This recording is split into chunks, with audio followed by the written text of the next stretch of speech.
kausapin na po natin Yeah. si Palace Press Officer Undersecretary Claire Castro. Nga kasama po natin ngayong gabi dito sa STL. Yusek, magandang gabi po sa inyo. Happy Friday! Yes, good evening, Mase, Chiki, and Jovi. Good Hi. evening, Magandang gabi Yusek. sa lahat. Opo. Yusek, simulan ko na po doon sa concern ni Jovi kanina. Oh, Jovi. Sisimulan ko na rin kasi dalawa kasi reason bakit impatient ang mga tao eh. May mga nakabingbing mga panukalang batas at saka syempre, pwede lang magkaroon ng change ng leadership or ng SP kung may session.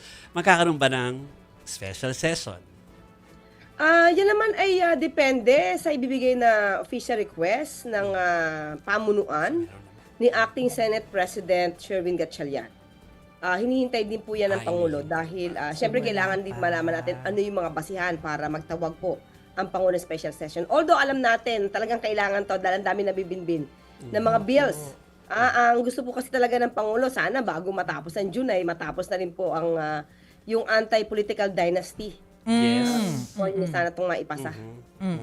Kaso nangyayari po ito sa Senado, Yusek. Tapos ang mahirap po nito, bagamat malinaw na po yung statement ng Malacanang na ang nire-recognize nyo bilang acting Senate President ay si Senator Sherwin Gatchalian, naninindigan pa rin si Senador Alan Peter Cayetano. Hindi po siya, kumbaga, natitinag dun sa kanyang pwesto. So clearly, there's a gridlock dito po sa Senado. I mean, ano po yung nakikita natin na worst case scenario kapag hindi pa po ito nasolusyonan ng ating mga mambabatas?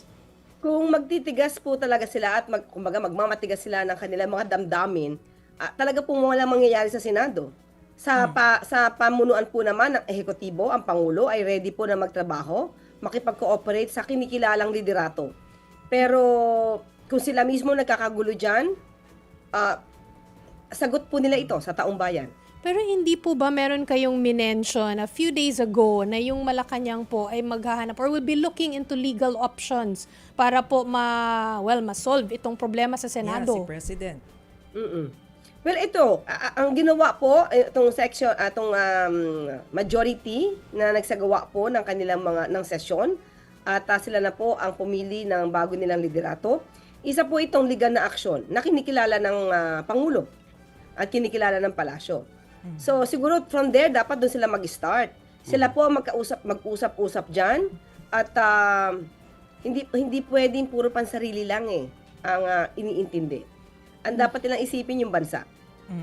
Nakita naman nila na meron na pong hawak ang grupo po ni Senator Sherwin Gatchalian ng majority, 12. As compared sa 10, siguro dapat kilalanin nila yon. Kaya lang, Yusek, kahit na naglalaban yung mga numero, sinasabi may quorum na 12, still, kahapon, natuloy pa rin yung sinasabi nilang Blue Ribbon Committee. Sila daw yung legitimate Blue Ribbon Committee, sabi nga ni Senador Cayetano. So paano bang dapat nating maging turing dito? Kasi kahit na nagsalita sina Acting Senate President Gatchalian na iba to, it's a different committee, hindi ito kikilalanin, itinuloy pa rin. So paano yun dapat nating maging turing dito? Makikita natin kung sino yung nagmamatigas. Diba? So, doon pala makikita natin sino ba dapat ang kilalanin nating liderato. Marami na po ng mga legal luminaries, marami ng legal experts, marami na rin po na mga justices at mga dati na rin pong naging Senate President at mga senador. Sila po ang nagsasabi na yung Avellino versus Cuenco ay ginamit na nila. At ito naman po ay hindi tinutulan. Nung nag-declare sila ng quorum noong 2015, sa panahon po ni Senator Franklin Drilon, nandun po yung dalawang magkapatid. At hindi tayo nagkakamali, nandun din po si Senator Ligarda. Yung pagdeklara ng quorum ng 12 ay hindi po nila tinutulan. At hindi nila to kinwestiyon sa Supreme Court. So doon pa lamang po alam nila na ito na po yung nagiging patakaran, nagiging panuntunan ng Senado kapag kulang, no? Nagkukulang po yung numero ng senador, let's say, nasa abroad, nakakulong. So, yun na po yung nagiging panuntunan nila So, bakit nila biglang babaguhin? Samantalang sila din po ay kasama noon nung ito ay pinatupad. Yusek, itong Senate impasse nga na tinatawag, no, ay nasisira na, maraming nagsasabi sa taong bayan na nasisira na yung confidence ng taong bayan sa gobyerno. Ano po ang mensahe po ng palas sa mga Pilipino po? Kasi naalala ko, sinabi po ninyo, kung makialam naman, o quote-unquote, makialam si Presidente o Pangulong Bongbong Marcos, sabihin na naman, nakialam ka dyan, co-equal branch nyo yan eh. So, hindi raw pwede. So, parang your hands are tied. So, ano po yung mensahe po ninyo? Nagsalita po ang Pangulo, get back to work. Umayos kayo.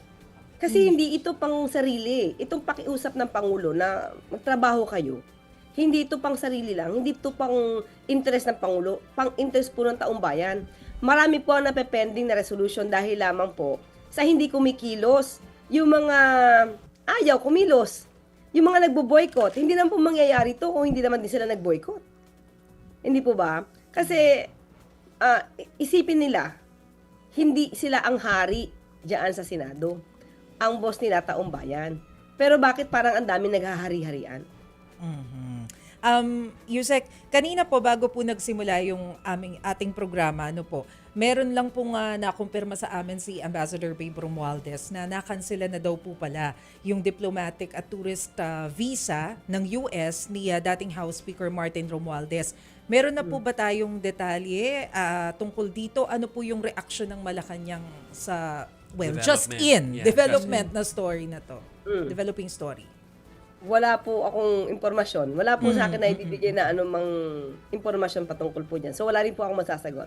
Kapapasok lang kasi. Sa bagay, kapapasok lang naman talaga nung balita at galing naman yan kay Ambassador. So, okay lang. So, pwede na ba ako mag-move on? May tanong ko ba, sige, tungkol sa mga senador na nagkakagulo? Let's move on. Let's move on. Puntahan ko lang yung distab efforts sa Yusek Clara kasi mag-weekend tsaka tas may mga long weekend pa tayo next week gusto naming makampante kung ano ba matutulog ba kami ng mahimbing bilang mga citizen of this country dahil kapag kasi nakakarinig kami ng mga pronouncements from some senators na tinatawag din ng parang agitating daw sabi nung isang binabasa ko rito ngayon, agitating the military and the civilian populace to na sumuporta doon sa ilang mga nais yugyugin ng gobyerno. Tapos ay meron pang pag-uusap ng paggawa ng mga grupo tulad ng Retired Officers Alliance for Reforms. And we also heard, kahapon, binasa ko po itong balitang ito, yung pagtatanong ni Congressman Pulong sa militar kung anong gusto nilang gawing aksyon sa mga nagaganap ngayon dito sa ating bayan. So ang tanong lang naman doon hindi ba ito parang cause ng concern na baka merong namumuong something na pwede pong pagmulan po ng kaguluhan o pagyugyug sa gobyerno? Tandaan natin, ang Pangulo nagtatrabaho. Sino ba maingay? Sino ba nagkikreate ng political tension? Hindi po ang Pangulo. Sinagot na po rin niya sa copy yan. Nandiyan po si Maricel at that time sa Japan. Ang Pangulo tutok sa pagtatrabaho. Nakita po natin. Ngayon, sino nagtatawag ng destabilization? Sila. Paulit-ulit. Sila pa rin. Nandiyan dyan, yung tinatawag na 18 ex-Marines. Sinong nasa likod niyan? Mike Defensor? Mike Defensor ay isa sa mga tao na nagtatawag, sumisigaw, na pababain ng Pangulo sa pwesto. So, anong ibig sabihin yan? Ngayon, nandito, sasabihin na naman ng mga Duterte, hinahamon ng militar? Sino ba ang hindi nagtatrabaho? Sino ba ang nagbabakasyon? Sino ba ang walang ginagawa? Kayong walang ginagawa, kayo pang reklamador. Ang Pangulo, focus sa trabaho, siya pa ang sasabihin nyo na walang ginagawa. Okay. Magbukas naman kayo ng isipan, magbukas kayo ng mata, magbukas kayo ng tenga, magbukas kayo ng bibig para malaman nyo kung anong katotohanan. Wala bang nagaganap ng pagpupulong yung si Claire para i-check ang loyalty ng ating mga kasundaluhan, lalo at may mga ganyang provocation? Jovi, ang mga kasundaluhan natin, ang miyembro ng kapulisan natin, alam nila kung sino nagtatrabaho. So, kung yung boss nila nagtatrabaho, anong dahilan para sila ay umalis o sila ay hindi maging maganda ang turing sa ating Pangulo? Sino ba ang hindi nagtatrabaho? Pupunta pa ba sila doon sa mga taong hindi nagtatrabaho at ang nais lamang ay gulo? Saan sila pupunta? Doon sa magulo? o sa presidenteng nagtatrabaho para sa kanila. Yusek, kahapon po, nung paalis ako ng Malacanang, pabalik po dito sa TV5, napansin ko lang po na medyo mas naging mahigpit yung security dyan po sa Malacanang. Ilang gates po yung isinara. Tapos, napansin ko rin po na medyo nadagdagan yung mga pulis na nakabantay. May we know the reason bakit po medyo, kumbaga, umangat yung level ng security pagbabantay po sa Palas? Kailan yan? Kahapon po. Kahapon? Kahapon. Anong oras? Mga bandang bago mag alas 4 po ng hapon. Okay. Tingin ko wala akong anumang impormasyon, pero kasi maraming events kahapon.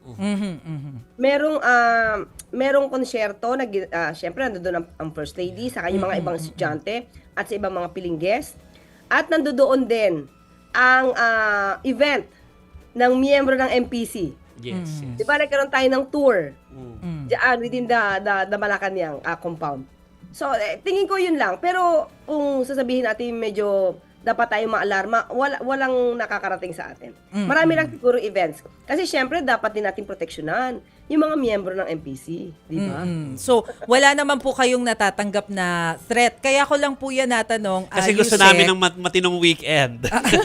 para kalma lang.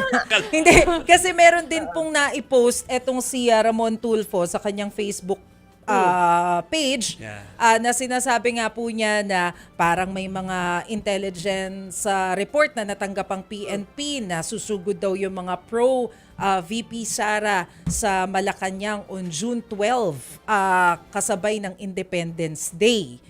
Opo. I'm sure nabasa nyo na po ito. Dahil meron na rin po Nakita ko kayong nailabas na written statement kanina. Sa MPC nakita ko. Opo. Well, sa atin, walang pinararating sa anumang impormasyon patungkol dyan. Wala pong confirmation na ibinibigay sa atin patungkol po dyan. Pero, ito naman sa atin, no, Maricel, Jovi, and Chiki, hindi naman bago to. Kaya naman laging handa yung mga kapulisan natin pag dumarating yung mga ganitong klaseng okasyon. Pero, even before, ilang taon na ba na gusto nilang paalisin ng Pangulo sa posisyon? So, paulit-ulit sila. Sasabihin ko nga, paulit-ulit silang nagtatry. Pero ang Pilipino kasi, ang mga kababayan natin, alam naman nila kung anong ginagawa ng Pangulo at anong tinatrabaho ng Pangulo para sa bayan natin. At sino lang ba yung talagang puro paninira? So, sa ngayon, wala tayong alam, wala tayong konfirmasyon patungkol po dyan. But, ang sinisigurado po natin, ready po lagi ang ating mga law enforcement agencies. Basta At handa ang mga lang. investigating bodies. Basta handa. Hindi po ito tutulugan. Lalo na ngayon na mayroong pinaparating na ganyan, hindi po yan matutulog. Talaga pong babantayan po yan. Basta handa lang. Yes, yes. Okay. Handa po yan. So magka-happy weekend na tayo kayo. So, kalma tayo. Kalma tayo ng weekend. Makaroon tayo ha? ng sine ngayong weekend. Okay. Yusek Claire, thank you for joining us ngayong Friday. Yes, maraming salamat, Mase, Chiki and Jovi. Thank you. Salamat Good po, evening, Yusek. Yusek. Thank you. Happy weekend.